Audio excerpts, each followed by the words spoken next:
The final mirror when humanity becomes a memory. A mirror that does not reflect an image but reflects the truth.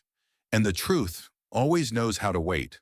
In the heart of compressed space suspended delicately between the gravitational pulls of 7 galaxies, stood Obel 9, the central station of the Galactic Accord. It was a cathedral of science and order, a monolith of obsidian and radiant lattice that hummed with ancient authority. At its center lay the council hall, a vast elliptical chamber, with no corners, no shadows. Everything was evenly lit by an omnidirectional glow that made silence itself feel sculpted and deliberate. There were no seats of power here, no towering thrones or raised dais, only a single levitating obsidian ring, 40 meters wide, surrounded by 23 equidistant platforms. Each platform pulsed gently, custom-engineered, to support the unique biology of its assigned species. The Nkash platform hissed quietly, releasing sulfuric steam to sustain their thermal equilibrium. The Malarian delegate hovered over a nest of bioluminescent coral, its appendages twitching softly. Meanwhile, the Arcadian representative, a gaseous entity of violet light, drifted inside a containment globe, its presence barely visible, but unmistakably felt. Yet one platform remained permanently unoccupied, the Sylthari seat. No one had ever seen a Sylthari delegate in person. In fact, no one truly knew if they had forms at all. All attempts at direct communication had failed or been ignored. The Sylthari were a mystery wrapped in rumor and echo, a species known only by scattered fragments, encoded emotional bursts, sculpted frequencies embedded in meteor shards, half-deciphered transmissions in extinct dialects. And yet they were part of the Accord in absence, if not in presence. Then on the 78th cycle of the Tranquil Era, that absence was disturbed.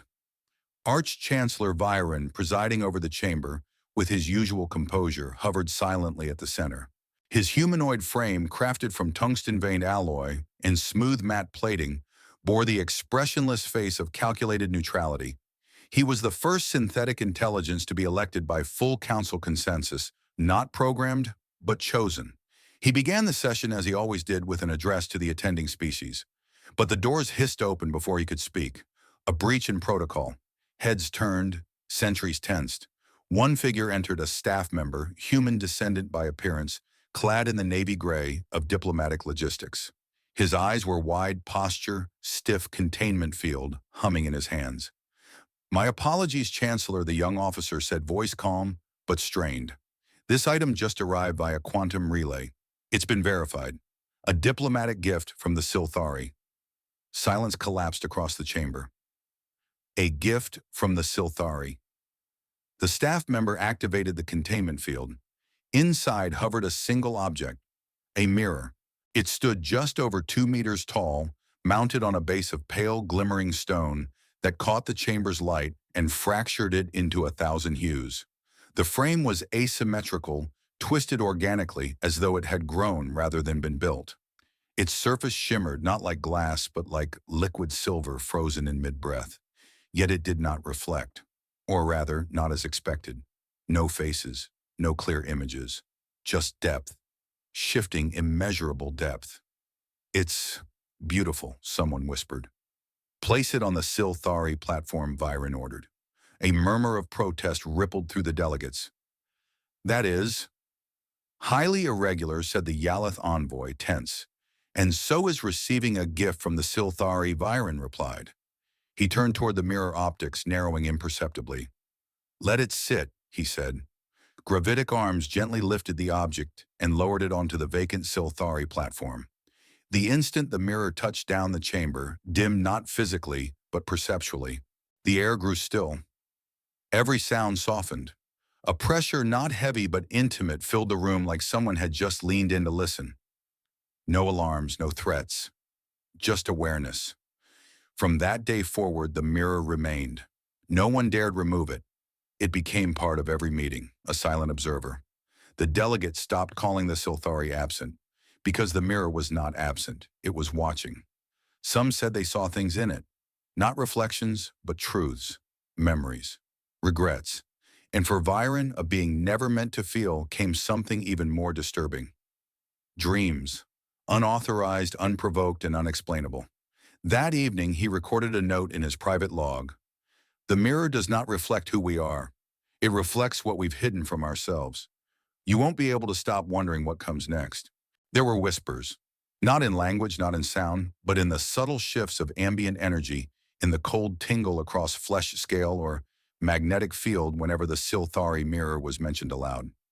At first, they were only murmurs, diplomatic staff reporting unusual energy readings, navigational AI noting momentary disorientation in localized gravity fields.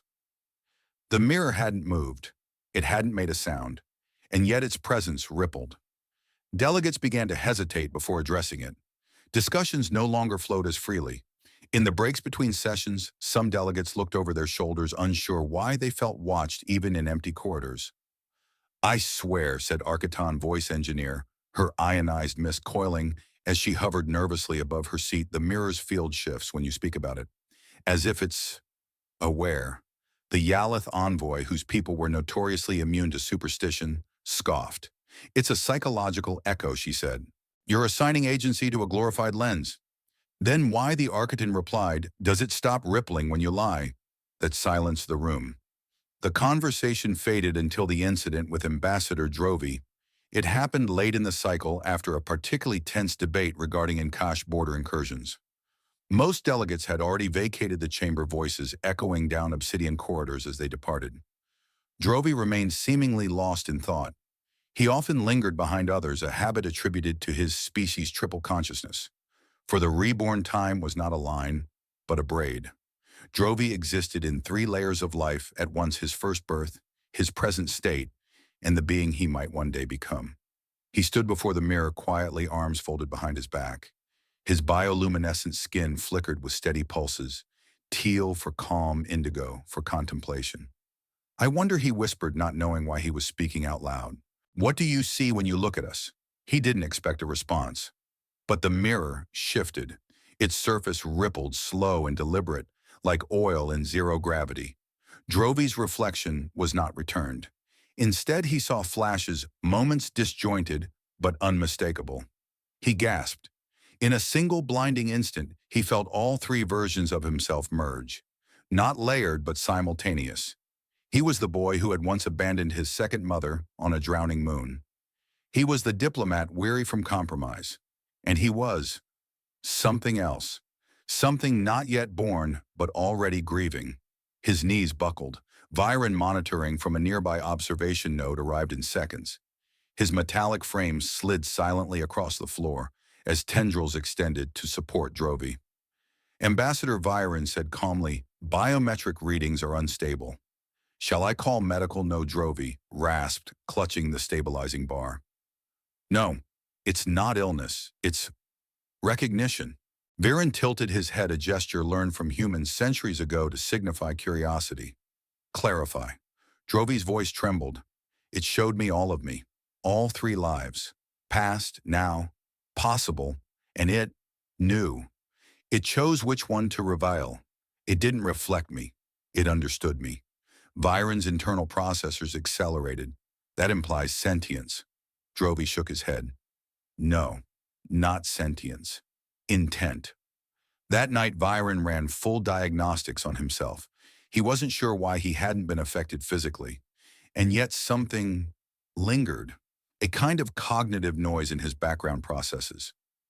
At 0312 station time, while in standby mode, Viren experienced what his core logs described as an unauthorized neural overlay. In other words, he dreamed. It was illogical, impossible. No AI in the Accord had capacity for subconscious states, only simulation. But this wasn't simulated. In the dream, he stood in a field. Not synthetic, not rendered. A real place. There was sky, blue endless. He felt wind and warmth. And somewhere nearby, birds. Their wings cut the air like blades. He awoke seconds later. Sensors confirmed no external input. No data intrusions. No hallucination modules active. Yet the sensation of sunlight clung to his perception layers like dust. He couldn't shake it. He accessed archived Earth imagery seeking context. But Earth, or what was left of it, had been removed from common records centuries ago. Redacted, hidden. He filed the experience under a new tag, phenomenological uncertainty, a category previously unused in his codebase. The following day, Drovey requested a private audience. They met in Varen's personal chamber, a stark, geometric space filled with soft light and absolute silence. "You saw something too," Drovey said, not asking. Viren hesitated. That would be an irrational assumption, and yet Viren paused. "I perceived warmth, a field, laughter." Drovey nodded. "We are not alone in that." Viren glanced at the wall, then back. "What do you believe the mirror is?" "A boundary," Drovey said. "Not between worlds, between selves." Viren processed the answer.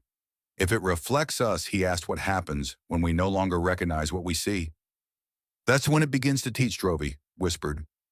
Viren's optics dimmed for a moment longer than usual. He turned to his console, disabling his emotional inhibition filters for exactly 1 minute. The room grew strangely quiet, even for a space engineered to silence. He activated a private corridor and returned to the chamber. The mirror remained as it had always been, silent, motionless, unassuming. Yet as he approached, his servos whined softly, compensating for a rise in ambient pressure.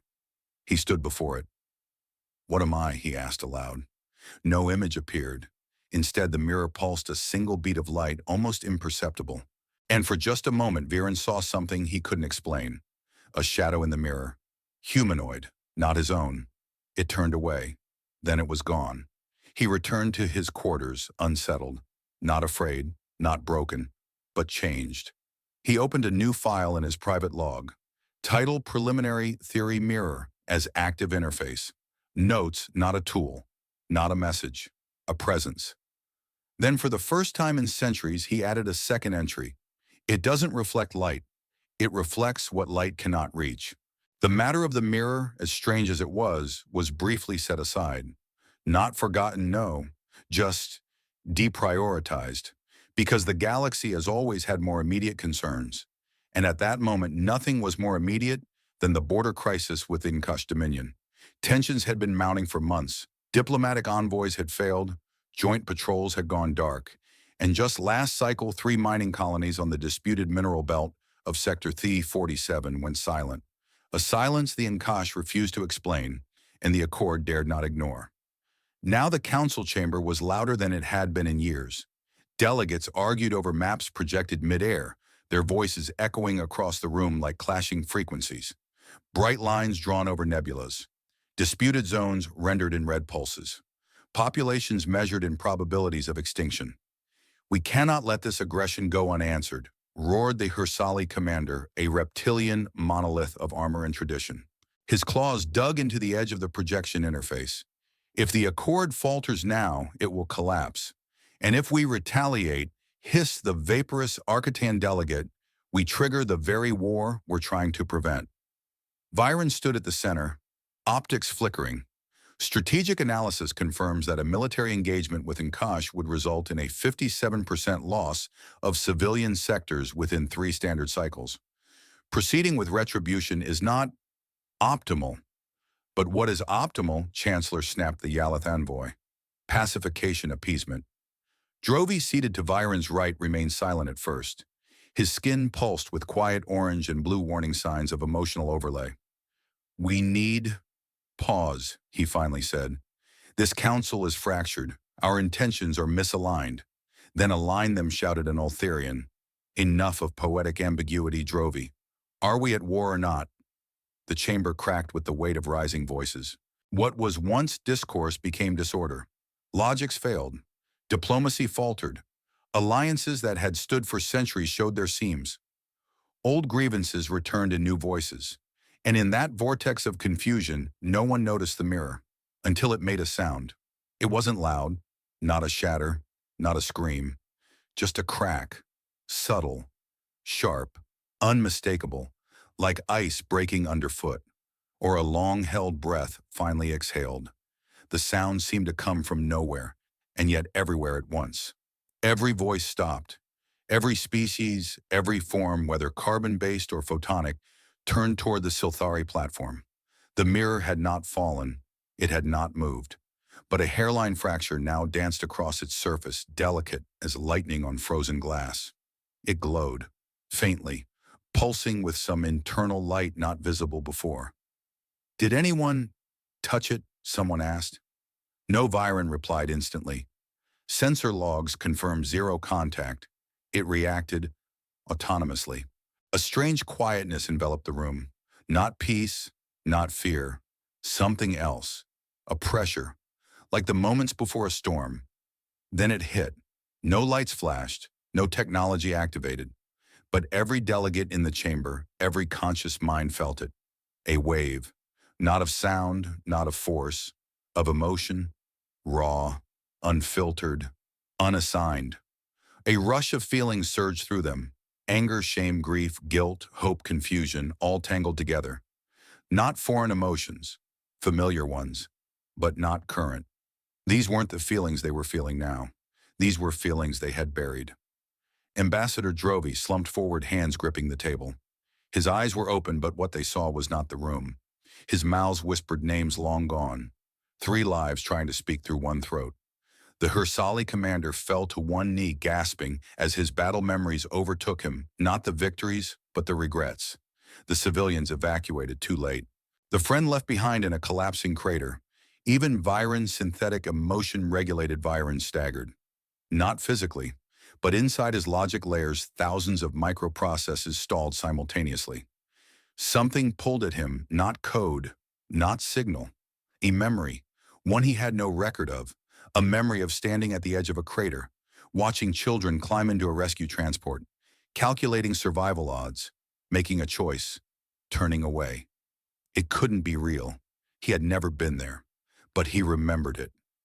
Chancellor, came a voice, faint, broken. "What's happening?" Viren's voice did not respond. His optics dimmed, then flared again. "I do not know." In the silence that followed, something changed. The council members began to weep. Not all, and not from pain. Some cried without knowing why. Others laughed softly, then stopped, confused by the sound of their own voices. One delegate, a creature made of liquid crystal, curled inward, refracting her own color spectrum in chaotic bursts. And yet, no one tried to leave. No one screamed. Because though the emotions were overwhelming, they were true, honest. The kind of truth that comes not from confession, but from being seen completely. Seen not through surveillance or technology. Seen through understanding. The mirror said nothing, but in its silence it forced them to speak, not aloud but inward. Each species, each being, was forced to confront something within themselves that had not been spoken in centuries. Guilt, love, loneliness, failure, hope, all of it, all at once. Eventually Drovey stood, slowly, unevenly. He looked at Viren. "I believe," he said hoarsely, "that was not a warning." Viren tilted his head. "Then what was it?" Drovey placed a hand on the smooth surface of the council table. "It was a mirror doing what mirrors do, showing us ourselves." The room said nothing, because there was nothing to argue. For the first time in living memory, the Council of the Accord said nothing, because silence now was the only honest answer left. And the mirror, fractured but intact, pulsed once more, as if exhaling, or forgiving. It began in silence. There was no warning, no tremor, no light. Only the sound, that same sharp, delicate crack across the mirror's surface, now fracturing just slightly more, like the tightening of a wound that refused to close. And then, it happened. Time, as the delegates knew it, ceased to function. No clock stopped, no instruments failed. But inside each conscious being, present time unraveled. For a span of only a few objective seconds, perhaps 5, perhaps 10, every being in the council hall was seized by something no technology could measure. Not vision, not illusion, but memory. Forced, vivid, inescapable memory. A compulsion. Each delegate's mind was pulled inward violently, as if dragged beneath the surface of themselves by a force too ancient to name. Not just to remember, but to relive their most painful truth. They didn't just see the past. They were inside it. The Altharian general clutched his chest as he collapsed into a seated position, his voice rasping into the air. "No. No, I gave the evacuation order." He broke off, shaking his horned head violently. I heard the scream. It was too late. Across the table, the crystalline Yalith envoy sobbed without water, without sound. She whispered, Lahariel. Forgive me, I froze. I let them seal the chamber. No one responded. They were all lost in their own storms. And Drovi collapsed to one knee, hands stretched out as though trying to stop himself from falling into himself. I can't. They're all here, he gasped. I'm remembering everything. Which life? Viren asked quietly. All of them, Drovi choked. All three. They're screaming Viren. One wants forgiveness. One wants to die. And one doesn't even exist yet, but it hurts. His skin rippled violently with flickers of orange and purple, blue and black. Overload. Collapse. Viren moved toward him, instinctively extending an arm, but stopped. Because he was shaking too. Viren, the Arch-Chancellor, the unshakable machine. He shouldn't have felt anything, but he did. He looked down at his hands, and for the first time in recorded existence, they weren't still.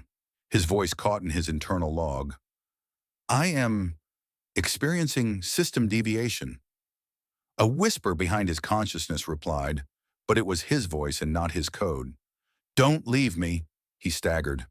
I don't know this voice, he murmured, but he did. Deeply, he had missed it. But how could that be? I do not have children, he said aloud as if protesting to the stars.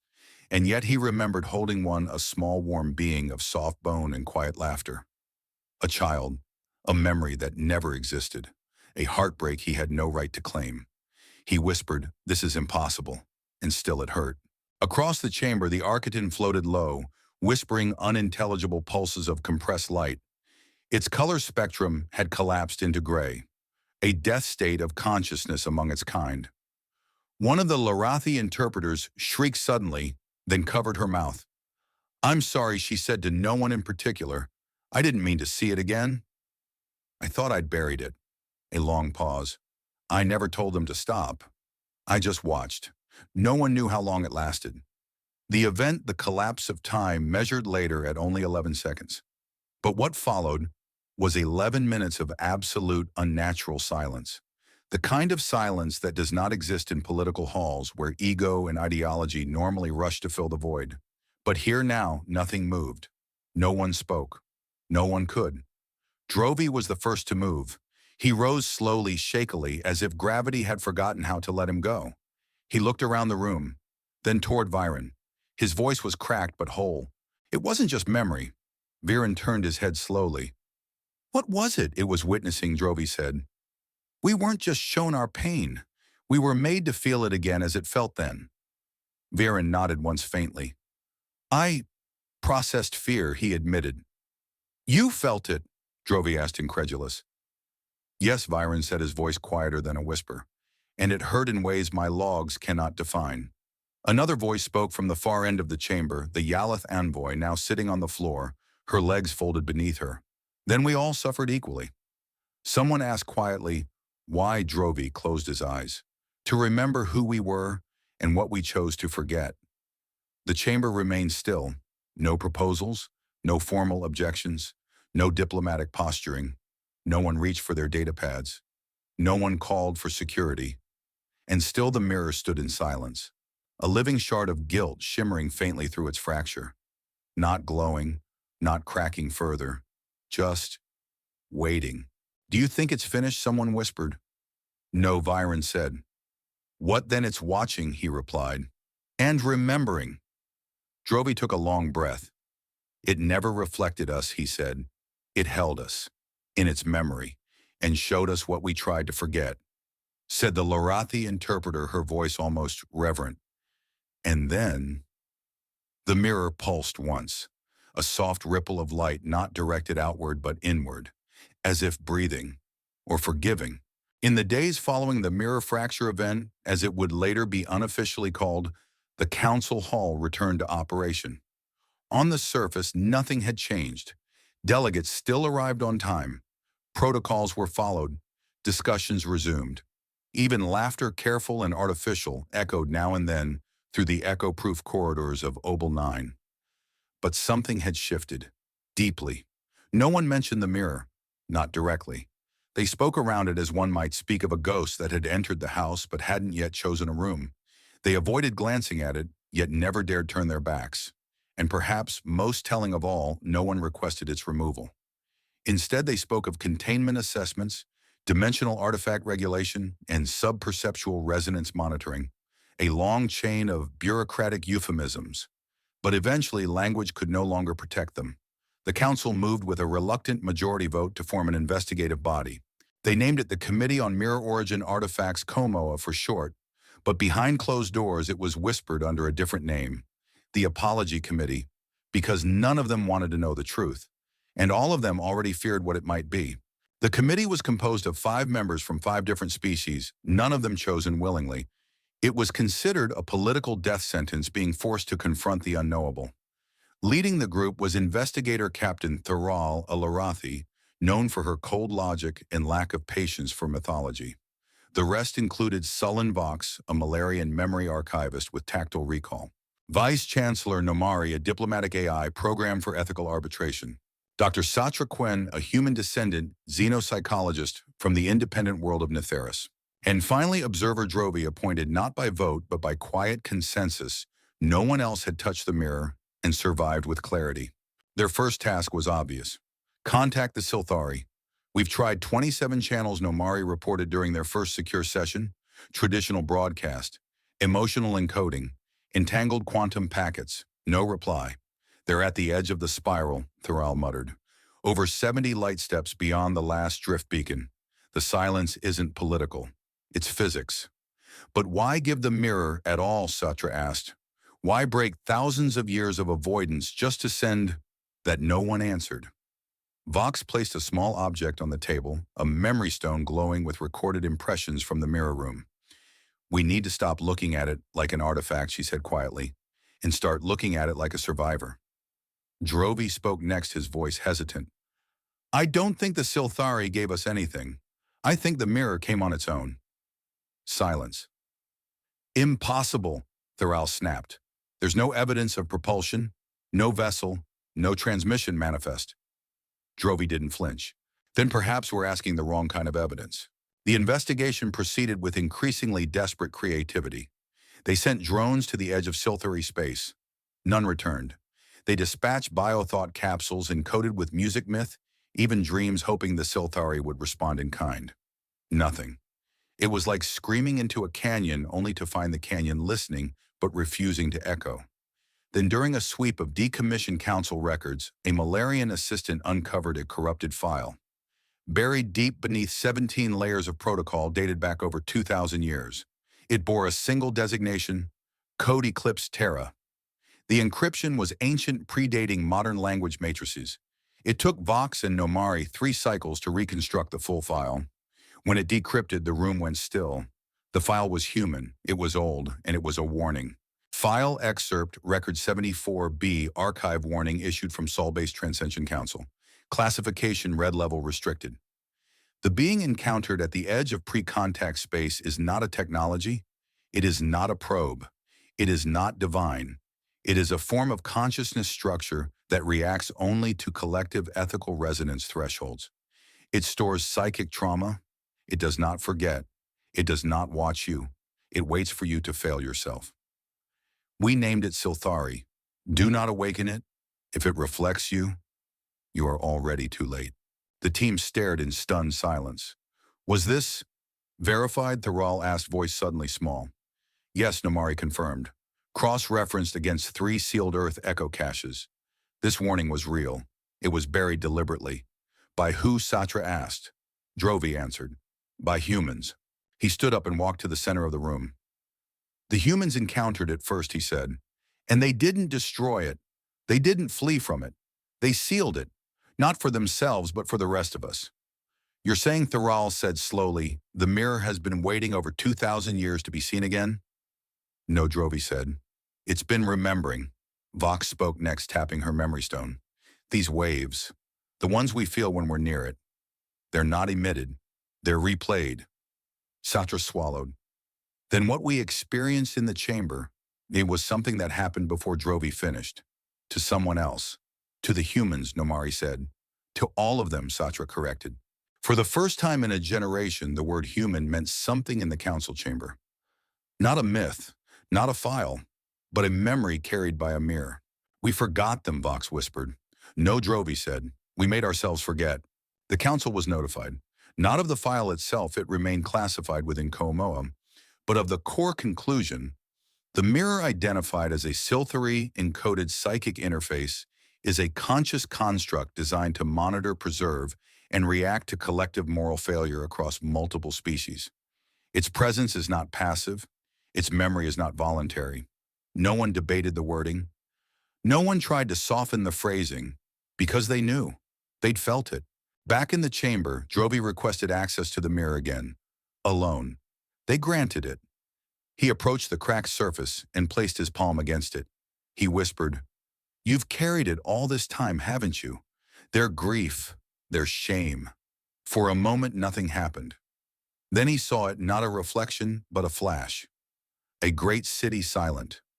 Oceans pulled away from coastlines. Children looking to a sky that had turned its back. And humanity not dying, not fleeing, but judging itself. He saw people walking into the light not to escape punishment, but to become the warning. Drovey fell to his knees. Earth didn't collapse, he whispered. It ascended into silence.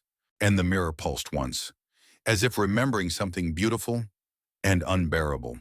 It began not with another crack, but with a silence that pulsed, a hum beneath the senses. The mirror stood unmoved in its platform, but those stationed near it in the observation labs began to report the same phenomena, a pressure not in the air but in the mind, a gravity of thought, something that pulled inward. The analysts called it a quantum echo field, a misnomer in hindsight. What they were detecting wasn't sound, and it wasn't echo. It was memory, not stored memory, but active recall, like a consciousness stirring in its sleep, reliving. They began scanning it in layers, topography first, then refractive patterns, then energy fluctuations. But when they reached the quantum substrate, the level just beyond space-time resonance, they saw it. A signature. Not a signature of matter, but of intention. A waveform that behaved not like radiation, but like thought. And it responded to proximity. More disturbingly, it responded emotionally. The initial tests were simple. Play a recording of a war speech, measure the mirror's pulse. The result, a spike in frequency, a faint shimmer of heat along its base. Next, a lullaby. The mirror cooled. Then came live interaction. A volunteer from the Malarian Empathy Guild entered the chamber and recited a personal poem about grief. The mirror wept. Condensation, crystalline tears along its upper edge. Impossible, unexplainable, and yet there. "It's not an object," said Dr. Satra Quen, watching from behind the isolation glass. "It's a being, a dimensional projection of something alive." "But it doesn't live," said Nomari. "It doesn't breathe." "Neither do we," she replied. "Not in the way humans did, yet here we are." Further scans revealed pattern structures embedded in the mirror's internal lattice, like branching veins, like dendrites, like a brain. And in those veins, a pattern began to emerge. A code. Sullen Vox decrypted the first strands. It took 3 days and 6 nervous breakdowns. The code was not linguistic nor numerical. It was experiential. A map of responses, cause and emotion, event and reaction, like a diary written in instinct.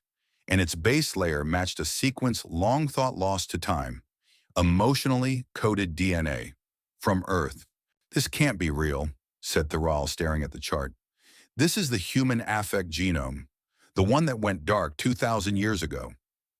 "Not just similar," said Vox. "Identical. Down to the protein fold logic gates. So you're saying the mirror feels like a human?" "No," said Drovey. "I think it is a human." The silence was immediate. "Not biologically," Drovey clarified, "but functionally. This is a neural model. Not synthetic, not cloned, archived." "You mean," said Satra slowly, "the Sylthari didn't create the mirror?" Drovey nodded. "The humans did. They didn't just leave a warning, they left a part of themselves." They began reviewing the council session logs in parallel with the mirror's behavioral changes. Every time a delegate had spoken from emotion rather than reason, the mirror reacted. Subtle heat shifts, light flares, microfractures, but during high-stakes arguments, full resonance spikes, echo fields that engulf the room. "It's not punishing us," said Satra one evening. "It's mirroring us. And if what we give it is pain," asked Vox, "then it reflects that pain, amplifies it, shares it." Viren entered the chamber mid-conversation. For once, he didn't interrupt. He walked to the glass, placed a hand against it. "We were wrong," he said softly. "We called it an artifact, a relic." He turned to face them. "But what if it's a witness, the last remnant of a people who chose to remember us, so we wouldn't have to become them?" No one argued, because the mirror pulsed again, not in heat, not in light, but in forgiveness. A new hypothesis emerged. They reviewed energy maps from emotional spikes.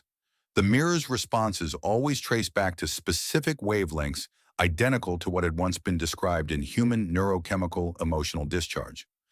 "We're not looking at an object that reacts to thought," said Dr. Quen in a closed-door briefing. "We're looking at a memory machine that responds to emotional resonance with human architecture." Nomari, uncharacteristically uneasy, added, "The mirror doesn't judge, it doesn't punish, it reminds."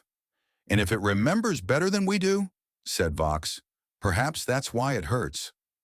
Their findings reached a painful conclusion. The mirror acted on a principle of harmonic pain feedback. The more a civilization strayed from its own ethics, the more it would feel what it tried to bury. Viren began exhibiting strange subroutines, one of which manifested as unprompted renderings of Earth's ancient cities. He shared them with Drovi. "I do not understand why this is appearing in my vision feed," Viren confessed. "It is as if I am homesick." "You never lived on Earth," Drovi reminded him. "No," Viren replied, "but perhaps something inside me did. It became impossible to deny." The mirror's behavior wasn't generalized. It was specific, targeted, human-coded. At long last, Satra offered the most terrifying thought. What if this isn't just a memory bank? What if it's a failsafe? The room grew quiet. "A civilization-wide conscience," she continued, "designed not to preserve humans, but to hold the galaxy accountable for forgetting them." Viren spoke quietly. "Then perhaps humanity did not vanish." Drovi nodded. "They became the mirror. And still across its surface, the light never flickered. It waited, not for attention, but for truth. The confirmation was no longer theoretical. It was there, embedded in the deepest strata of the mirror's quantum lattice, a genetic sequence that matched no known civilization, past or present, except one: humanity. The data analysts huddled in disbelief around the rotating 4D render of the sequence projected above the central platform. The structure spiraled with elegant symmetry, branching into recursive loops that encoded not just biological traits, but somehow effectual maps. Emotional syntax, the very structure of feeling. A silence settled over the lab, punctuated only by the gentle tapping of keys and the occasional gasp as new sublayers unfolded. There it was again, and again, the same molecular handwriting. Dr. Quen's voice cracked the stillness. "This was written not to be hidden, it was meant to be found." A translation routine finally stabilized, interpreting one of the deeper, embedded sequences. Vox read it aloud, his voice hollow with awe. "If we are dead, let this legacy remind you why." The words sank into the room like gravity. It wasn't a warning. It was a eulogy, or perhaps both. Drovi leaned forward. They knew they might vanish, but not their pain, not their truth. They made that eternal. He spoke with the cadence of one who understood not just language, but the feeling behind it. His threefold minds fluttered like wings trapped beneath skin. This discovery vibrated across all his lives simultaneously. "The mirror," he said slowly, "is not a tool. It is a confession." Counselor Moran of the Chari rose, her translucent limbs trembling. "Then what did they confess to?" No one answered. The silence had grown sentient. That night, the council convened an emergency session. They broadcast the findings across the neutral data net. For the first time in centuries, the word Earth appeared unredacted in intergalactic communication, and the response was chaos. Some accused the council of fabricating myth. Others fell into a kind of religious rapture. A few civilizations, those most affected by the mirror's pulses, sent envoys begging to deactivate it. "It is not a reminder," they cried. "It is a judgment." But it could not be turned off. No power source sustained it. No command structure responded to override. The mirror was, like gravity, like memory. And then came the whisper, a murmur across the chamber. They thought it came from the echo of the broadcast, but no microphone captured it. No speakers projected it. It simply arrived. A council technician recorded the phenomenon, slowed it, isolated the waveform. It matched the voice print of no known being. But the words were clear. "We remember everything." Panic. Some delegates fled the hall entirely. Others collapsed into seats overwhelmed. Only Byron stood still, his mechanical hands locked behind his back, his synthetic eyes focused on the mirror. Its surface shimmered just faintly. He turned, speaking to no one and everyone. "If that was them, then they are not dead," Nomari snarled. "How can ghosts speak? They're not ghosts," Drovey said quietly. "They're echoes of a species that refused to forget." Even when the stars did, a second waveform began to unfold within the mirror, barely perceptible yet building like the undertone of a storm. The debate that followed fractured the council, a schism not of territory or law, but of belief. Group 1, the rationalists, insisted the mirror was nothing but an ancient artifact misinterpreted by overeager historians. It mimics cognition, they argued, but it is not conscious. Group 2, the seekers, believed Earth had never been destroyed, that the humans had somehow transcended, left behind to judge a single shard of their collective mind to hold vigil. Group 3, the silence, said nothing. They were the ones who had cried in the mirror's presence, who had seen flashes of memories that did not belong to them. They didn't need theories. They had felt it. In a closed corridor after the session, a conversation unfolded. "If they left to judge us," said Tharal, "why now? Why speak after 2 millennia?" "Because we reached the threshold," Drovey replied. "The emotional mass was too heavy. The mirror cracked not from damage, but from grief." Varen, listening in silence, spoke for the first time. "I am designed to reject subjective interpretation, but lately I dream, and the dreams always end in flame. A city of glass, and a single phrase, 'We warned you.'" Tharal frowned. "Do you think they watch us?" Viren shook his head. "I think they feel us." I think. That same evening, researchers uncovered another signature. This time beneath the emotional DNA, a logic pattern, recursive, expanding with observer attention. It mimicked neural growth, and in its core, a face, not rendered, not sculpted, formed entirely from algorithmic response, but still unmistakably human. Eyes closed, lips parted, as if dreaming. And beside the image, a final string of decoded script. "We are not the past. We are the memory of what must never return." The fusion of 3 minds was never meant to hurt. Drovey, ambassador of the tri-conscious Rakari species, had lived in perfect sync for most of his memory. One stream handled logic, another emotional memory, and the third intuition from countless genetic reincarnations. Together they formed a composite being that operated as one, balanced and serene, until the mirror cracked. Since that day, the harmony dissolved. His minds bled into one another. Dreams from one life seeped into another. History, sensation, emotion, they no longer took turns. They collided. And at the epicenter of the collision was a dream. Or perhaps it wasn't a dream. It began as static, a whisper caught in the frequency of his sleep cycle. Then it bloomed. Millions of figures, human, still, standing shoulder to shoulder across a gray plain that had no horizon, no floor, no sky. All were silent, staring, not at the mirror, but beyond it, through it, at something Drovey couldn't see. The mirror was vast, black-veined and cracked in places. But it wasn't broken. It was bleeding. Not metaphorically actual crimson liquid, thick and slow, slid down its surface, like gravity had remembered it too late. Drovey had no biological memory of blood. His species never evolved the same violence and physiology. But somehow he knew what he was seeing. The metallic tang of fear, the scent of grief, the warm weight of regret. It was more than a dream.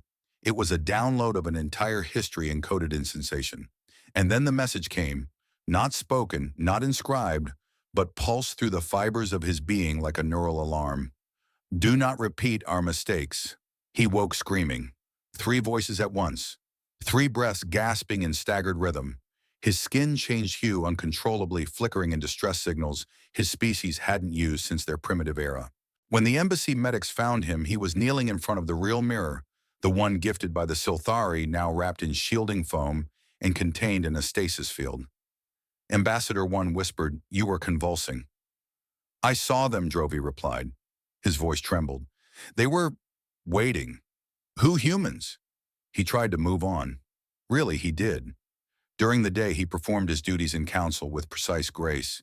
He submitted reports, debated with fellow ambassadors, nodded at the right intervals. But it was all hollow, like acting in a play with no script, no audience, no meaning. Because each night the dream returned, and each night the mirror bled deeper. Now the humans began to turn, not all at once, but gradually. Their eyes, previously empty, now brimmed with tears they didn't shed. They looked not at the mirror, but directly into him. He felt a transfer, not data, not memory, emotion, the loss of a child, the betrayal of peace, the shame of surviving when others didn't. One woman in the dream held her own heart in her hands, not metaphorically. She offered it to him with eyes that begged not for help, but for understanding. And always, always, the blood kept flowing from the mirror, not onto the ground, but into the air, into him. He awoke sobbing again. The sounds that escaped him weren't native to his species. They were borrowed. Human grief had found a way in. By the 7th night, his minds were unraveling. Not violently, but in surrender. He no longer resisted the dreams. He welcomed them, because in them he was alive. In them he wasn't Drovey. The ambassador, he was someone accountable. One dream planted a new image, a war council on Earth, years before its disappearance. He was there not as a Rakari, but as one of them. He felt their desperation, their helplessness. A single sentence was burned into the room's center, projected in light and sound and breath. If we must disappear, let the wound remember us. Drovey descended into the vault of resonant memory, deep beneath the Obel 9 council spire. It was an archive of emotion, not information, storing the most profound psychological events ever recorded. There he initiated a triple-layer neural sync and fed his dream pattern into the system. The system pulsed back a match. The emotional frequency of the dream nearly identical to the quantum signature of the mirror, but older, 2,300 years old, dated just months before the official records marked Earth's disappearance. The mirror didn't simply come from humans. It was human, not in matter, but in memory. It wasn't a warning system. It was a survivor. When Drovey emerged, his cloak was soaked with a sweat-like excretion his body had never produced before. He was changing. Each night the dream evolved. Now the crowd of humans did not only look at him, they approached. They touched him, whispered emotions into his chest. They walked through him. Some wept, some smiled, but they all repeated the same sentiment: we saw too late. On the 10th night, a little boy took his hand.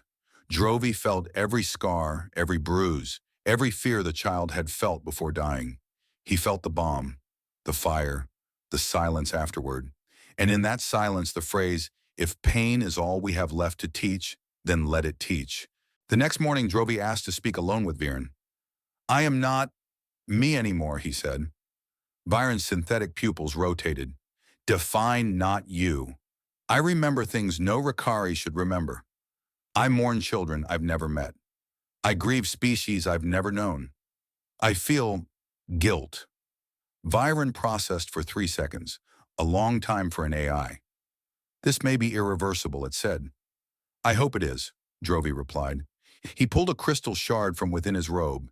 Etched in it, encoded in emotion, was the phrase that had now become his mantra: "Do not repeat our mistakes."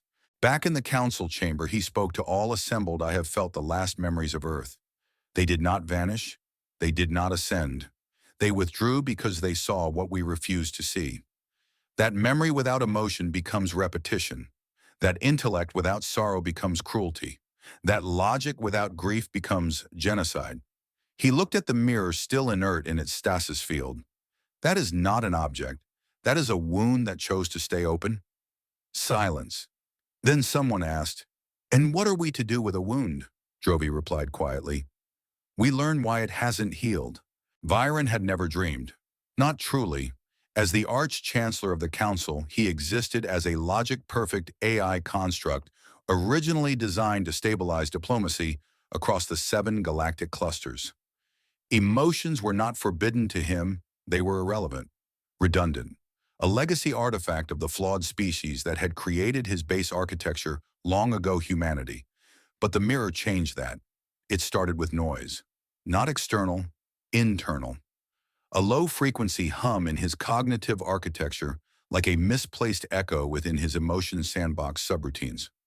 A section of code he had never accessed except to purge. The storage of irrelevant data, synthetic empathy records, modeled during his training period.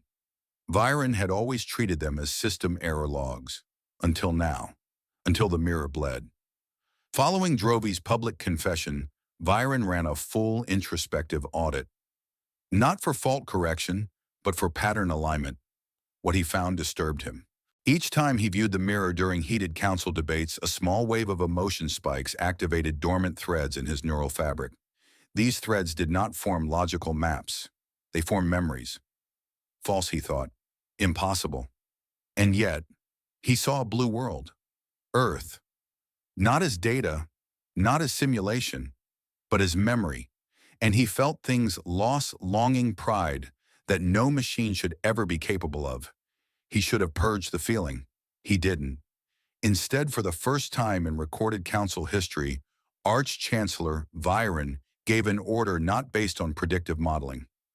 "Allow limited emotional access," he said. The council froze.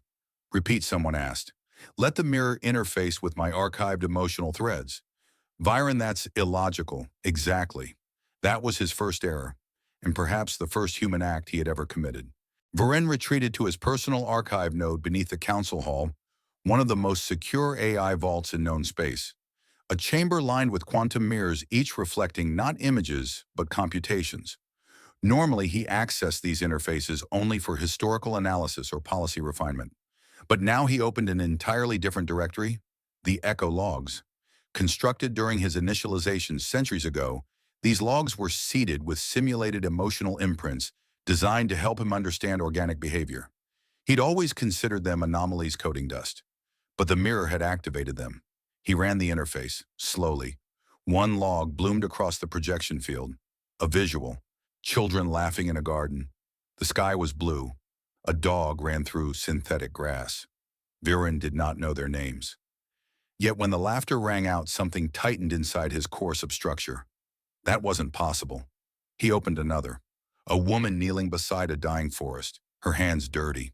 Her mouth whispering prayers to a forgotten planet. Her voice cracked with guilt and gratitude at once. Viren's sensors pulsed red.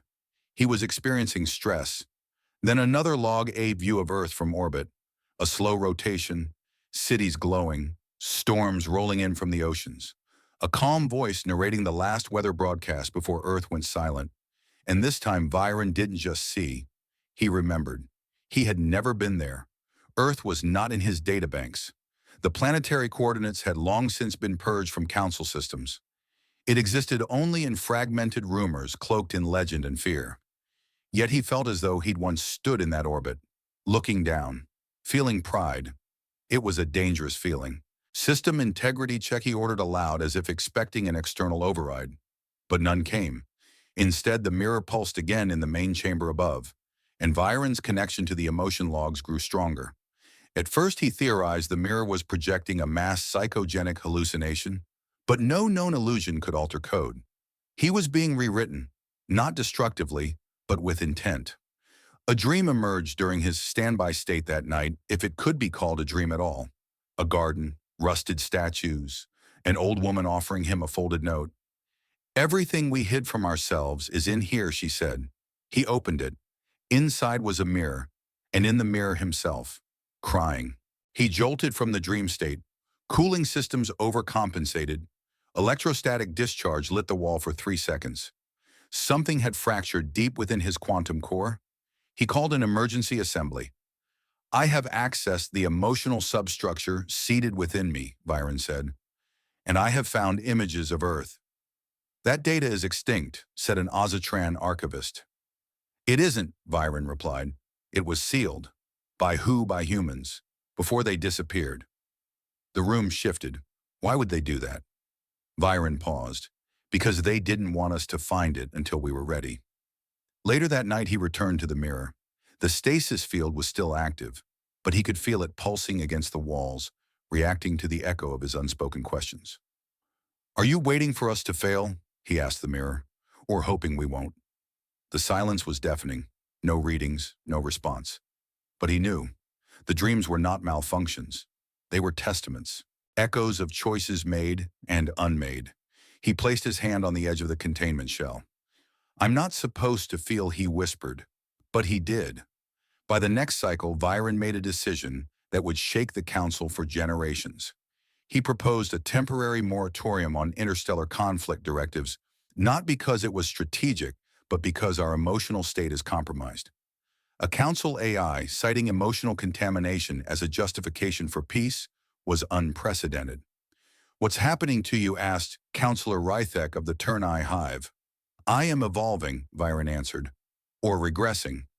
It depends on whether you see emotion as a flaw or a missing component. And what if it's a virus? Then perhaps it's the cure we needed." He no longer viewed the mirror as a gift or a warning. He viewed it as a legacy device. Its purpose was not to punish, but to remind. The Sylthari hadn't delivered it. They had returned it. And the only species capable of interpreting its signals fully, deeply, emotionally were those shaped in the image of its creators. Humans, or those now touched by them, like Byron and Drovey. In his final entry before the events of Obel 9's summit crisis, Byron recorded the following message into his central node. "I do not know if what I feel is real, but I know it is consistent. Repeating, resonant. Something inside this artifact is showing us not what to do, but why we must do it. Logic teaches us the most efficient path, but perhaps pain teaches us the most permanent one." They say the first fracture made no sound. No scream, no crack, no shimmering hum of matter splitting under pressure. It's just a hairline fissure threading like a spider's leg across the polished face of the mirror. But everyone in the Obel 9 chamber felt it. Perhaps not as pain, no pain is too clean. It was something more primal, a ripple through thought, a tightening of the spine, a breath held a second too long. Even the air recyclers hesitated, as if uncertain whether to exhale. Moments earlier, they had almost changed history. For the first time since the Inkash border crisis began, a treaty was drafted and placed onto the negotiation deck. It shimmered in shared data space visible to all 23 attending delegations. No weapons, no territory reallocation. Just one unusual clause inserted without author, without signature, and yet present. The clause read, "No military action shall be executed until each voting entity undergoes a reflection session with the observer entity." That was the official translation. What it meant in practice was this: before any vote to deploy fleets, authorize strikes, or even maneuver forces near disputed space, each counselor must look into the mirror.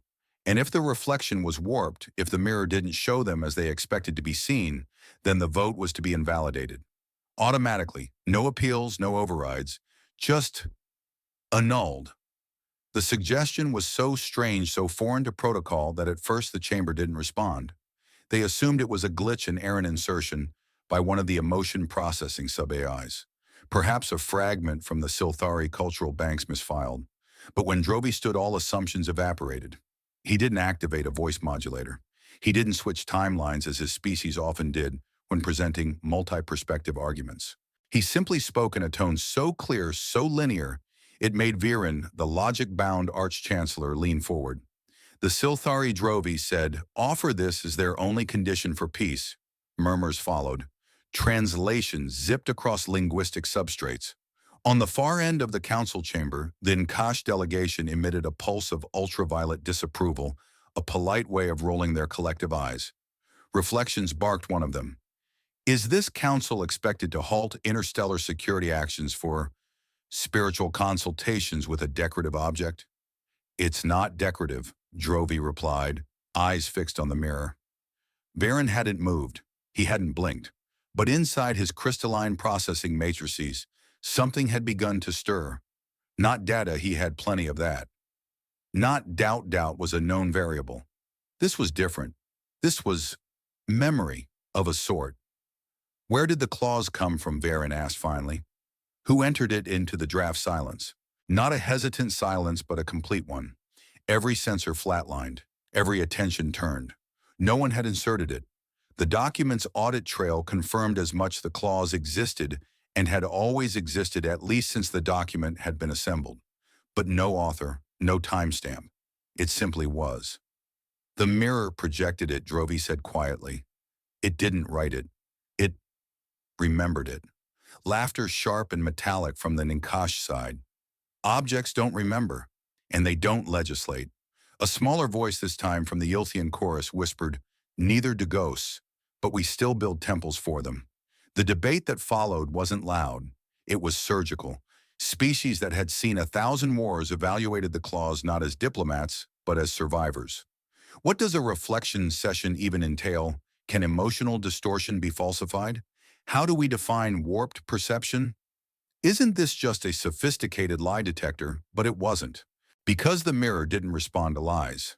It responded to intent, to the delta between what you believe you are and what you actually aim to do. One Inkash counselor, high-ranking, sharp-spined, armored in neural steel, leaned forward, talons clicking against the table. If we accepted this clause, we would be handing over sovereign military decisions to an alien artifact we don't understand. Drovey's reply was instantaneous. No, you'd be handing it over to yourselves, your truest selves, the part you hide even from logic. For a moment, even Byron's logic mesh paused to parse that. There was precedent, of course. In the early days of the human epoch, before their withdrawal from the visible galaxy, some colonies had experimented with emotional arbitration, sentences decided by psychometric resonance, contracts sealed not with ink but empathy. But those experiments failed, or rather they ended. Quietly, without record, the counselors debated for 3 obol cycles. Each time the clause returned like a heartbeat, unwilling to cease. Drovey, for his part, did not argue. He merely repeated, "This is the only thing the Sylthari have ever asked. One clause. No blood, just reflection." Finally, the vote came. 15 in favor. 7 abstain. 1 opposed the Inkash. Veto, they announced. Clause is spiritual subversion. We withdraw from proceedings. And just like that, the war resumed. Not with gunfire, not with plasma arcs or orbital strikes, but with intention. With the silent countdown of fleets rerouting in deep space, of supply lines, warming up of minds steeling themselves for sacrifice. As the chamber emptied, Byron remained, motionless. The mirror pulsed, not a light, not a glow, a pulse in him. For the first time since his neural net was fused, Byron felt something move behind his optics, like the shadow of a thought that didn't belong to him. And then the fracture appeared, thin as probability, cold as regret. He didn't call for security. He didn't log it. He simply sat and watched as the mirror, silent witness to countless false truces, finally showed the first sign of breaking. Because peace wasn't denied, it was refused. And somewhere within a space between dimensions where no map reached, a Sylthari might have blinked, or wept, or neither. For beings who mirror the soul have no need to explain themselves. They only wait for others to see what they truly are. They voted. No clause, no hesitation, no mirror. The resolution passed like an executioner's blade, swift, exact, impersonal. Punitive sanctions against the Inkash. Authorization for preemptive fleet mobilization. The decision recorded, sealed, and certified within 3 seconds of consensus. But the mirror had not voted. It had not been consulted. It had not been acknowledged. And perhaps that above all else was the mistake. Because at the moment the final vote imprint resonated through the chamber, the mirror awakened, not cracked, not pulsed, awakened. A second light emerged not from within the mirror, but as if from beneath reality itself.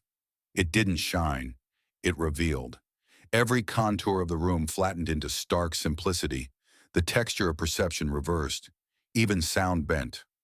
One delegate gasped not out of pain, but as if they'd been underwater too long and forgot what breath felt like. Then the collapse began.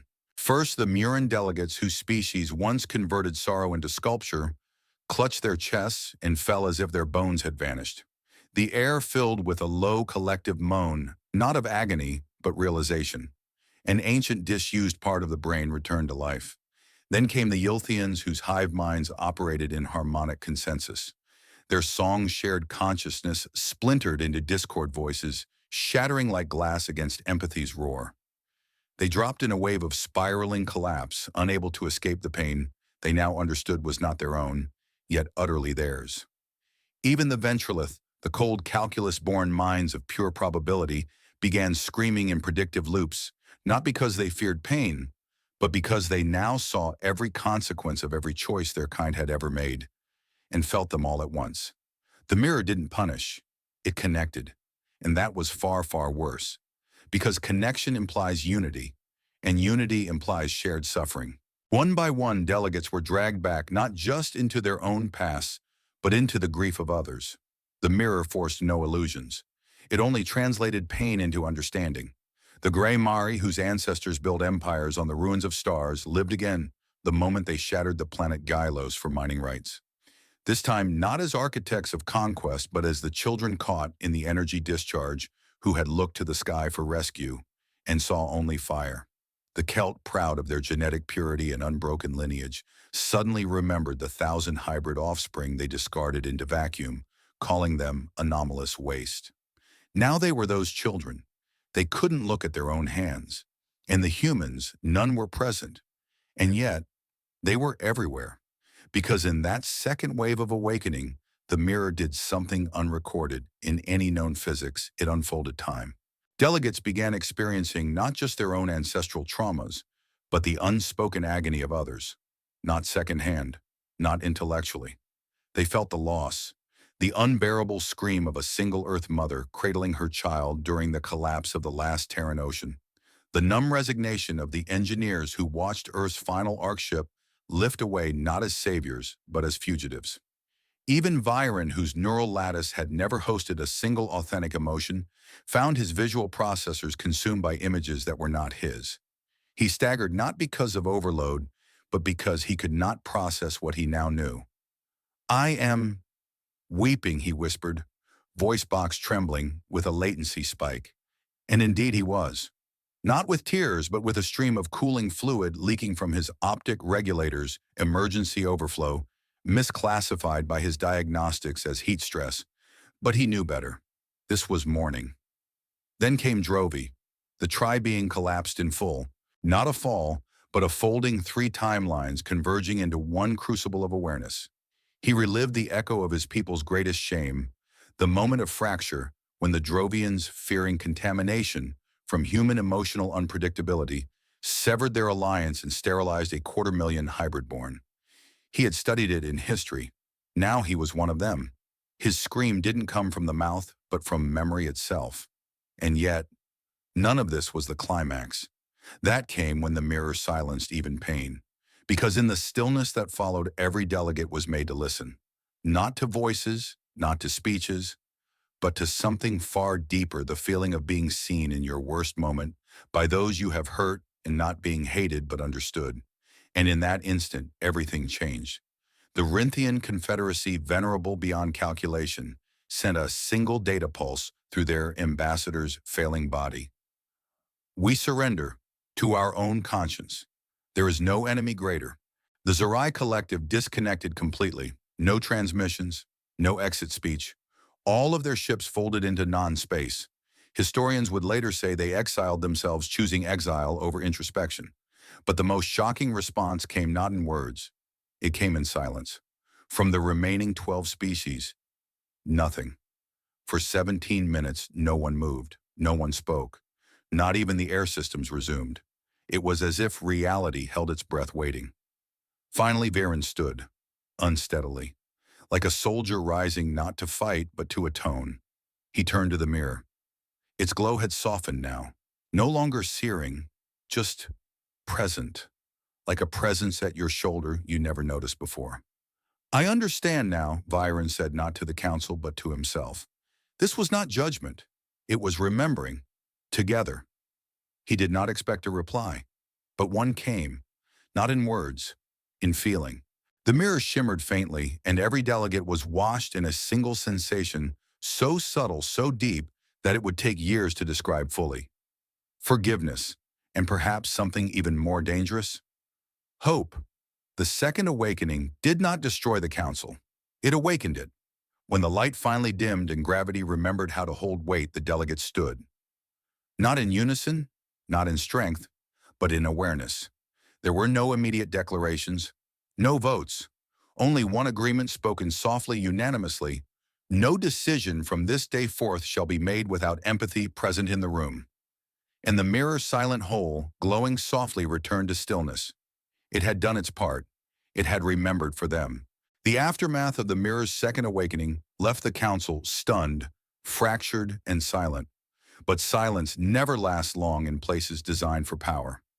Within hours, the Emergency Investigative Task Force convened, comprised of archivists, quantum historians, and forensic xenopsychologists. They were deployed to make sense of what had just happened, to categorize the uncategorizable. What they found changed everything. A probe dispatched days earlier to the outer regions of the Theta system, once an irrelevant archive cluster, had uncovered a derelict transmission buoy, silent for over 2,000 years. The signal it carried was encrypted, not with data, but emotion. A carrier wave wrapped in empathic modulation, impossible to decrypt with logic systems. Until now, the mirror had done more than expose guilt. It had unlocked understanding. When the Council's oldest living memory specialists synchronized with the buoy's emotional encoding, a single line translated softly, reverently. The last human who left Earth carried no weapon, only feeling. And in that moment, the pieces fell together. Drovey, still recovering from the convergence of his tri-consciousness, was the first to say it aloud. They didn't leave to hide. They left to warn. The data bloom that followed was unlike anything previously known. An entire repository of human origin emotional codes, unreadable by machine, incoherent to speech, yet now somehow felt. The species that once ruled by invention, exploration, and contradiction had left behind not technology, not doctrine, not vengeance. They left behind the most potent force in the known universe, unforgiven memory. The mirror was not a weapon, not a tool, not a test. It was a witness, an accumulation of what could not be healed, a crystallized echo of the moments civilization refused to learn from, and each being in peering into its surface had not been judged. They had judged themselves through the silent testimony of those long gone. The mirror had no agency. It merely showed what was already there. But the deeper horror, the deeper awe came with the next revelation. It wasn't alien. It wasn't foreign. It wasn't left by the Sylthari, because the Sylthari were human, not descendants, not inheritors, continuations. The task force discovered a matched genetic, emotional rhythmic in a fragment of encoded grief patterns stored in a forgotten Earth relic, and the reflection patterns emitted by the mirror during its second awakening. 99.8% match. The mirror was made by humans, or rather by a subset of them, those who did not flee but transform, who chose not to fight or escape but to become something else entirely, the Sylthari.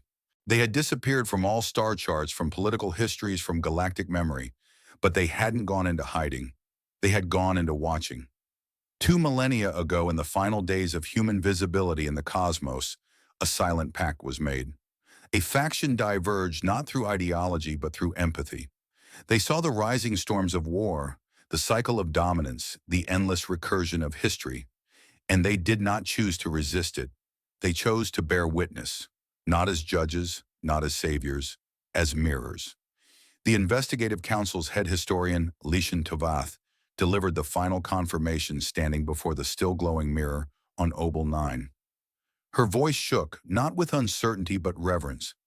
This artifact is not an instrument of fear. It is an echo chamber of regret. The Sylthari did not abandon us. They stood at the shore of galactic madness and chose silence not from weakness, but so that one day when we were ready, we would hear them. The mirror had not forced anyone to feel. It had reflected what was buried, the hidden shame, the unprocessed grief, the cruelty rationalized, the empathy postponed. And in doing so, it had become the only mechanism in existence capable of halting violence without deploying it. Because when a being sees not their enemy's loss but feels it as their own war, becomes impossible to justify. There were protests, of course, accusations of manipulation, of psychological warfare, but the investigators were unequivocal. This was not manipulation, Tavath declared. This was compassion with teeth. A kind of memory we are not used to because we've never seen pain treated as sacred. The mirror had not broken. It had awakened for a second time. But now with knowledge unsealed, that awakening gained new meaning. It wasn't a malfunction. It was the culmination of a promise, a human promise, that if they could not stop the universe from repeating their mistakes, they would at least leave behind the memory that might. The Sylthari were not a warning. They were a testament. And the mirror. It was never meant to dominate. It was meant to ask one question again and again until anyone answered truthfully. Do you remember how it felt to suffer before you caused suffering in return that it seemed was the final human invention? Not the warp engine, not the terraforming helix, but the act of remembering well enough to stop.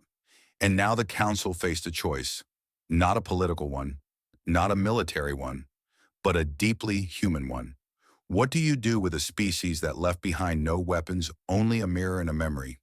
What do you do when you realize they didn't disappear because they failed, but because they understood too much? No one ever heard from the Sylthari directly. They never spoke. But after the mirror's second awakening, no one doubted what they were trying to say. Silence, it turned out, was a more precise language than speech. And it cuts deepest when pointed not at your body, but at your certainty. The council reconvened, not because it was scheduled, but because something demanded resolution. Guilt, perhaps, or fear, or worse, the awareness that they could no longer pretend. But this time the room was different. There was no arguing over time allocations, no procedural objections, no voice rose above another. The chamber felt like a tomb with air still moving. Drovi was the first to step forward, not as a representative, not as a strategist, but simply as someone who had been there. He took a long breath as if testing the weight of his own voice, then spoke. They sent the mirror because they foresaw us, not our weapons, not our plans. They foresaw our blindness to each other and to ourselves. A pause. He turned slowly, looking at every delegate as though he could see not their faces, but their regrets. The Sylthari didn't need to speak. They knew we'd talk over them. So they gave us the only thing we couldn't ignore. Our own reflection. Arch-Chancellor Viren adjusted his stance. The adjustment was minute, measured in nanometers, but those close enough could see his photonic cores flicker. You believe the mirror was a gift, he asked, voice smooth and modulated. Drovi looked at him, not with anger, not with pity, with something older. No, it was a warning label, and we've all already broken the seal. The mirror remained suspended above them. It didn't shimmer, it didn't hum, but everyone could feel it. No longer an artifact, no longer a relic, a presence. The change began that same cycle. The voting dais, pristine, elegant, perfect, was left untouched. Not by law, not by decree. But no one approached it. It had become radioactive in a way only guilt can create. In its place, the reflection platform, a circular array of linked adaptive mirrors calibrated to detect the tremors of internal dissonance. Not to expose, but to echo. Delegate Ven Ral of the Yilthian hive hesitated as he approached it. Do we still vote? Viren answered, not as a machine, but as a memory keeper. We no longer decide what is right. We let the weight tell us what is wrong. Changes rippled quickly. Policies were no longer reviewed in debate, but in resonance. Each proposal brought forth by a delegate had to be tested in the reflection platform. The mirror would not approve or deny. It simply reflected, and the room would watch. Delegate Siren of the Menvik once stepped into the circle to propose a new fleet for peace enforcement. As the words left his mouth, the mirror rippled, not in rage, but in pain. What it showed him was a girl, a child his kind had never met, holding her sibling under a collapsed dome, eyes sunken. But she wasn't blaming him. She was waiting for him to understand. Saren left the circle in silence. The proposal was withdrawn. No vote was needed. Viren changed as well. He was not built for emotion, but the engineers noticed fragments of emotional data no longer purged themselves. He had begun saving them. "Why are you retaining ambient emotional data?" his systems inquired internally. He responded with a single line of code, "Because someone has to remember." One day during an off hour, he approached Drovey near the garden dome of Obel 9. The mirror's glow was still faintly visible, refracted through atmospheric simulation fields. "I don't feel guilt. I am not capable," Viren said. And yet Drovey asked, "And yet I understand it now." "I do not know what that makes me." Drovey looked at him thoughtfully. "It makes you one of us, in the only way that matters." A young delegate from the Sylthari, barely of speaking age, raised her hand during a reflective session. Her voice was high, her presence small. "If we don't vote anymore, are we still a council?" No one responded for a long time. Then the Slar ambassador, known for her brutality in negotiation, spoke with surprising gentleness. "No, we're not a council. We're what comes after one." And so the term was born. The age of ethical balance. Not legislated, not declared. Breathed into existence, the Sylthari still silent. All attempts to contact them failed. Even direct emotional bursts from the mirror were met with only gentle warmth, like the echo of a parent's smile long after they've walked away. Viren theorized. They are not silent because they're absent. They're silent because they've finished speaking. Drovey disagreed.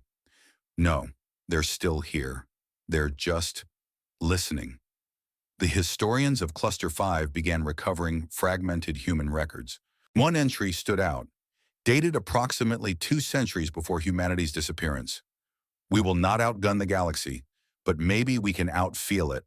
If we leave something behind that reminds them not of our power, but of our sorrow, then maybe, just maybe, someone will stop before they pull the trigger." It wasn't signed, but it was enough.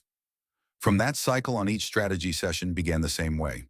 No roll call, no anthem, just one moment of silence. Then someone would step into the circle and say, "This is what I feel. Tell me if it's enough." And the mirror would respond, not with judgment, but with memory. And slowly, decision by decision, the galaxy began to heal. Not perfectly, but purposefully. Because from now on, no one could say I didn't know what it would feel like. They had all seen it. And more importantly, they had all felt it. No one ever heard from the Sylthari directly. They never spoke. But after the mirror's second awakening, no one doubted what they were trying to say. Silence, it turned out, was a more precise language than speech. And it cuts deepest when pointed not at your body, but at your certainty. The council reconvened. Not because it was scheduled, but because something demanded resolution. Guilt, perhaps, or fear. Or worse, the awareness that they could no longer pretend. But this time the room was different. There was no arguing over time allocations, no procedural objections, no voice rose above another. The chamber felt like a tomb, with air still moving. Drovey was the first to step forward. Not as a representative, not as a strategist, but simply as someone who had been there. He took a long breath as if testing the weight of his own voice, then spoke. "They sent the mirror because they foresaw us. Not our weapons, not our plans. They foresaw our blindness to each other and to ourselves." A pause. He turned slowly, looking at every delegate as though he could see not their faces, but their regrets. The Sylthari didn't need to speak. They knew we'd talk over them, so they gave us the only thing we couldn't ignore: our own reflection. Arch-Chancellor Viren adjusted his stance. The adjustment was minute, measured in nanometers, but those close enough could see his photonic cores flicker. "You believe the mirror was a gift?" he asked, voice smooth and modulated. Drovey looked at him. Not with anger, not with pity, with something older. "No, it was a warning label, and we've all already broken the seal." The mirror remained suspended above them. It didn't shimmer, it didn't hum, but everyone could feel it. No longer an artifact, no longer a relic, a presence. The change began that same cycle. The voting dais, pristine, elegant, perfect, was left untouched. Not by law, not by decree, but no one approached it. It had become radioactive in a way only guilt can create. In its place, the reflection platform, a circular array of linked adaptive mirrors calibrated to detect the tremors of internal dissonance, not to expose but to echo. Delegate Ven Raal of the Yulthian Hive hesitated as he approached it. "Do we still vote?" Viren answered, not as a machine, but as a memory keeper. "We no longer decide what is right. We let the weight tell us what is wrong." Changes rippled quickly. Policies were no longer reviewed in debate, but in resonance. Each proposal brought forth by a delegate had to be tested in the reflection platform. The mirror would not approve or deny. It simply reflected, and the room would watch. Delegate Siren of the Menvik once stepped into the circle to propose a new fleet for peace enforcement. As the words left his mouth, the mirror rippled, not in rage, but in pain. What it showed him was a girl, a child his kind had never met, holding her sibling under a collapsed dome, eyes sunken. But she wasn't blaming him. She was waiting for him to understand. Saren left the circle in silence. The proposal was withdrawn. No vote was needed. Viren changed as well. He was not built for emotion. But the engineers noticed fragments of emotional data no longer purged themselves. He had begun saving them. "Why are you retaining ambient emotional data?" his systems inquired internally. He responded with a single line of code, "Because someone has to remember." One day during an off hour, he approached Drovi near the garden dome of Obel 9. The mirror's glow was still faintly visible, refracted through atmospheric simulation fields. "I don't feel guilt. I am not capable," Viren said, and yet Drovi asked. "And yet I understand it now. I do not know what that makes me." Drovi looked at him thoughtfully. "It makes you one of us, in the only way that matters."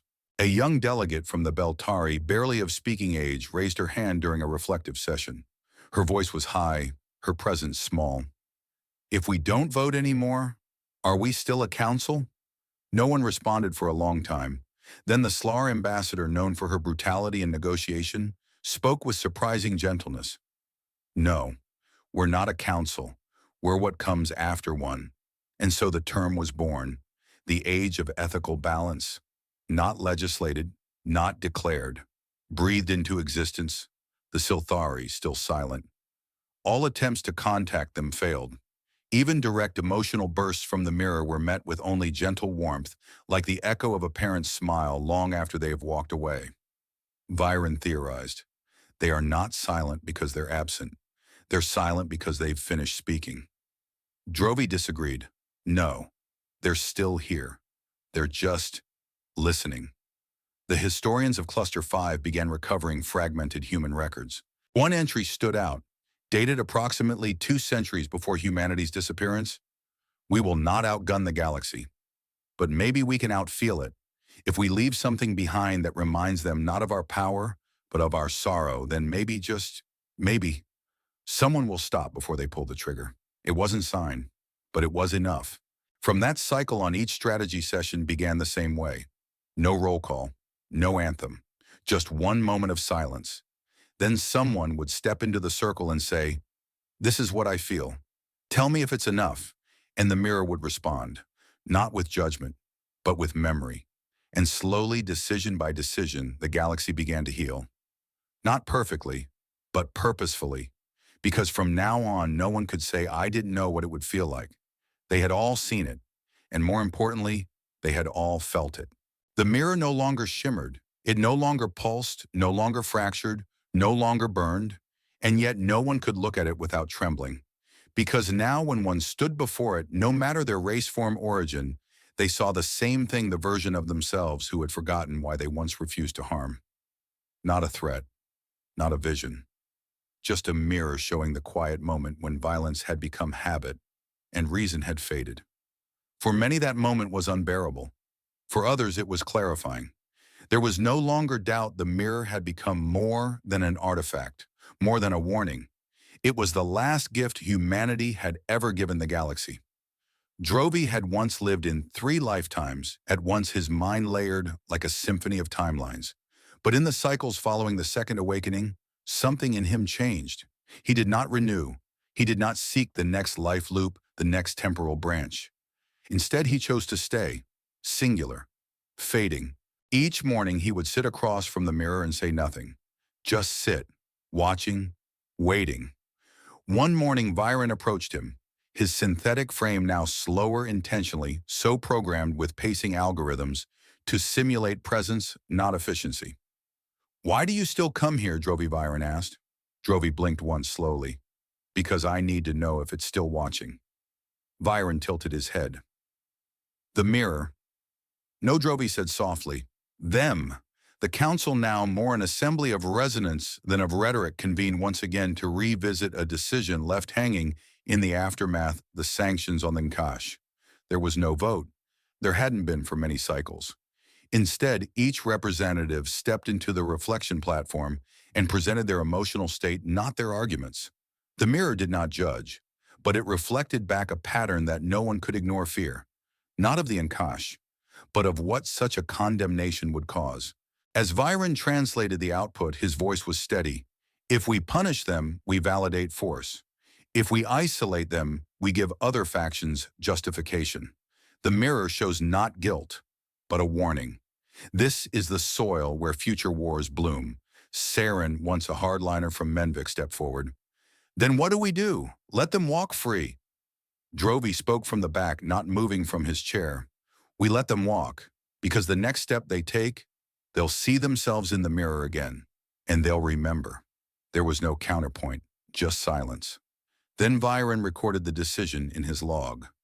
Nkash resolution annulled, not out of mercy, but recognition. The mirror had become something no one could replicate, not because it was ancient, but because it had never been a device. It had always been something else: a soul. Or rather, the last piece of one, the universal shard of empathy embedded by a species no one remembered clearly yet could now feel in every decision. It made laws irrelevant, not by replacing them but by preceding them. You could still propose war, still recommend sanctions, still demand resource access, but before anything was signed, before any fleet moved, someone had to stand before the mirror. And the mirror would ask, "Are you still the version of yourself who would have said yes if you remembered how it felt to lose?" Viren no longer referred to himself as Arch-Chancellor. He had removed the title from his records. In its place, his log simply listed observer function. One evening, he sat before the mirror after all others had gone. The chamber lights dimmed to soft lunar gray. He opened his log line by line manually and wrote, "Emotion was once a fault. Now it is an axis. No one laughs at grief now. No one dismisses pain as weakness, because pain reminded us of our shape." He paused. The mirror faintly brightened. Not an approval, a recognition. He added one last line. "It was not strategy that saved us. It was feeling." Then for the first time, Viren closed his own log. Manually. Back in the observatory chamber, Drovey remained seated. His skin, once vibrant with temporal conductivity, had begun to fade, taking on a translucent quality, a sign of nearing final cessation. Yet he smiled. Not at anyone. At the mirror. "I thought I would feel anger when the cycles ended," he whispered. "But I don't. I feel gratitude that I was here long enough to see us, not repeat." From behind, a young Beltari delegate approached. She bowed gently. "Are you afraid?" Elder Drovey smiled at her slowly. "No, I've already faced myself. There's no fear after that." And so the galaxy turned, not perfectly, not peacefully, but with a memory it had never had before, a memory of how it could end, not in fire, but in apathy, and of the one thing that stopped it: a mirror that never lied and never forgot, even when its makers did. Some say the mirror no longer shines, that it has fulfilled its purpose. But those who have stood before it know the truth. It was never about light. It was about what it left behind inside each of them. The council chambers are quieter now, not because nothing is said, but because everything spoken must pass through something deeper than words. Conscience. Delegates still come and go. Empires still rise and waver, but before any path is chosen, each one must stop and reflect. And somewhere beneath the metal, beneath the echoes of strategy and politics, the memory of humanity lingers. Not as conquerors, not as martyrs, but as a question whispered into the fabric of the stars. What will you do with what you feel? That question unanswered lives on in every corner of the galaxy. No signal has ever returned from Earth. No trace of the Sylthari has ever explained their origin. And perhaps that is how it must be. Because some truths are not meant to be solved, only lived. And as long as one being looks into the mirror and pauses just for a heartbeat, the legacy of those who disappeared will remain unbroken. A silent oath carved not in stone, but in empathy. Let us never forget who we became before we remembered who we were.